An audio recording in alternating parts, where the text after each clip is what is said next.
Nice, guys. I'll answer any questions for you. Front row right here, Austin. Urban, since your quarterbacks are talking to us today, have you been able to sort anything out with that depth chart at all? Do you know who's number two yet? What will it take to win that job, if that makes sense? What are you Consistency, and we have a big scrimmage coming up this Saturday, and that's going to be a huge part of it. Are they just those two? Is Tate in the mix? How tight is that race for that second job? Well, Tate's in the mix. You know, Tate gives us a weapon. You know, he's done some really nice things for us. He's still getting a grasp of the offense, and but I'd say the true backup right now is between Joe and Dwayne. Front row middle, Dave.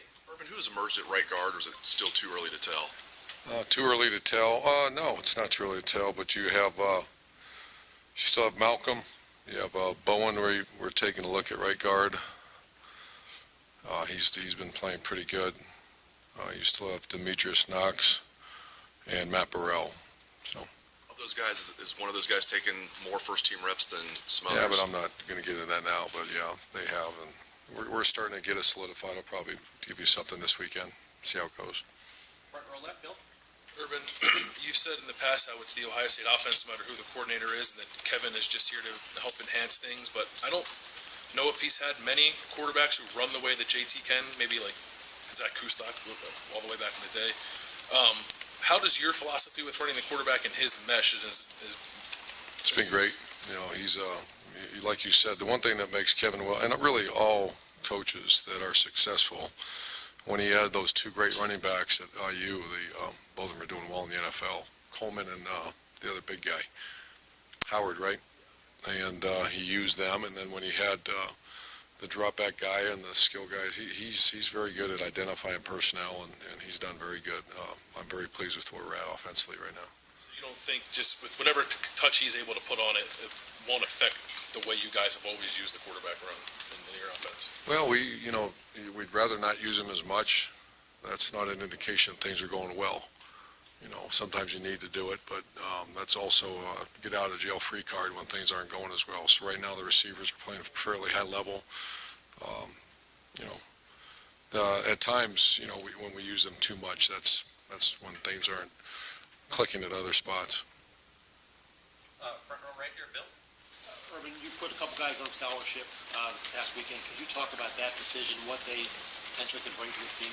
Yeah, it's one of the great things you get to do as a coach, and I see everybody around the country do kind of crazy things to give them scholarships, and I just think that's one of the, you know, I always tell her, there's things I have to do that I can't stand, and that's when a guy makes a stupid decision or just deal with nonsense.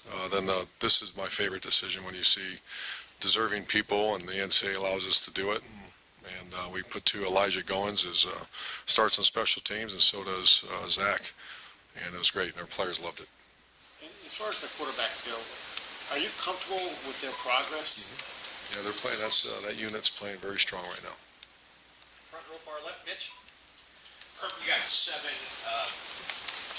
fifth-year seniors, all starters, playing elite players.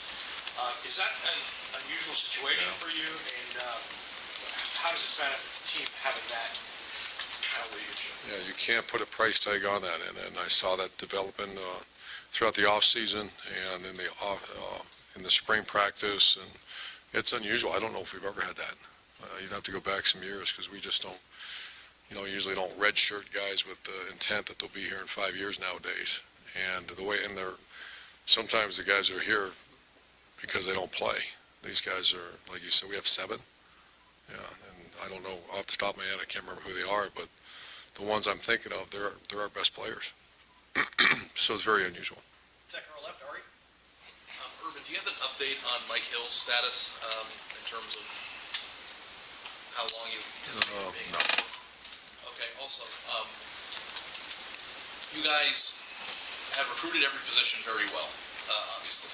But at quarterback, there's only one, and usually one in every class.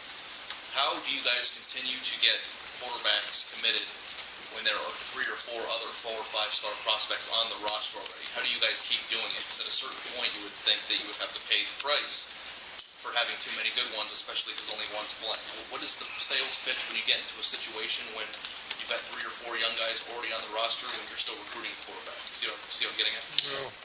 I think I know where you're getting at. I think that's, just to single out the quarterback, why would a corner come here? Because there's a chance guys leave early. There's a chance the template, one of the great templates in college football history was in 2014 when you get your number called. The Cardell Jones story was a third-string quarterback, and he's forever pictures all over the walls of the Woody Hayes. So it'd probably be a good question to ask them. The sales pitch is about the same for every position. Come here and be part of a great program. Back row left, Matt? At this stage of camp, Coach, you mentioned you got another scrimmage coming up Saturday, but you're a little more than 2 weeks out of the opener. What's the focus this week? When does it turn more towards Indiana game plan? It started this week. It's game ready week and situation week. Last week was just play it because we had so many, not so many, but we just wanted to get in a routine of just putting the ball down and play it. Now it's situational. We put in 2 minutes today. We started to install against Indiana's base offense, base defense. So that's that's normal. This is, our coach told me this is actually it's 4th week of camp. Now he cheats. He counts that one Thursday and Friday as camp, but still we've been together for a long time, and it's time to start getting ready to go play a game. One of the young guys, particularly freshman class, they've had a few have their stripes removed. Yeah, How are they holding up? There'll be some tonight get popped tonight. They're doing good. This is a really good class, and they're going to contribute. Second row far right, Tony? Wondering how the search for playmakers goes. You lose It's going well, Curtis Samuel last year. Are you in a better place this year, maybe? The unit's the strongest it's been since I think the 14 time. You pull out a talent like Curtis Samuel, but as far as just guys going and very serious approach, and the leadership in the rooms is the best we've had. And it's back like the Evan Spencer times when he was here, and just guys shut their mouth and go really, really hard, and they're making plays all over the field. They're very good right now. You always talk about your list of 10 playmakers or whatever you want to get the ball to. Do you have a number? How many you have right now? I have a number. I haven't done it yet, but yeah, that's coming up pretty soon. Far right over here, Rob? Urban, you said that Tate gives you a weapon. He also gives you a bit of celebrity. If his Twitter feed's any indication, he might have a dozen marriage proposals by now. Can you talk about what the weapon part is and the personality of this kid? It's what brings it out. Well, I think he's a very confident guy. He's a guy that's had great success as a player in the bright lights at one of the top high school programs in America. I think I just love where he's at right now. I love his mentality. I love the look in his eye. I love the fact that he understands he's got work to do, and it's not going to be easy. So he's a real competitive guy, real confident guy, and he wants to play so bad. And those are the people you want to be around. What's the weapon? Just that, or? Well, the competitiveness and the fact he's a good player. He's obviously he's under 6 feet tall, so you got to be smart in how you do things with him. But he's a very good athlete, very quick twitch guy, can throw the ball. So there's a lot of he's a weapon. Do you ever have to tell guys to tone it down? Just their personality is so large, or you just let that who they are? Depends. Yeah, you talk about social media on the field. Yeah, we watch that. I don't watch it, but Stamper does, and some guys watch it. And no, I kind of like guys that let it eat on the field and have some fun with it. And final questions, front row, Tim? Urban, as you look at JT from where he started camp to now, from where he left off last year, what has been, in your mind, the biggest advancement he's made, even though he's going to be a 4th-year starter? What have you seen that has brightened your eyes?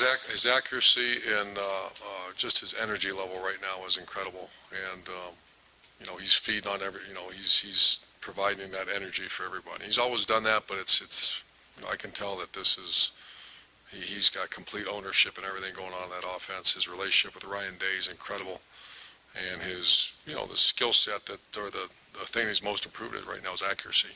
Very accurate player right now. Does he look like a guy?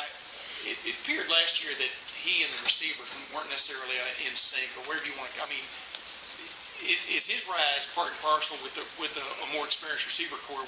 How does that work? I guess more experienced offensive line, more experienced second-year running back now. Last year was a lot of firsts, And, but he just has a lot of confidence in the one offensive line and the group of receivers. We're not quite too deep, but he's got a lot of confidence in those guys.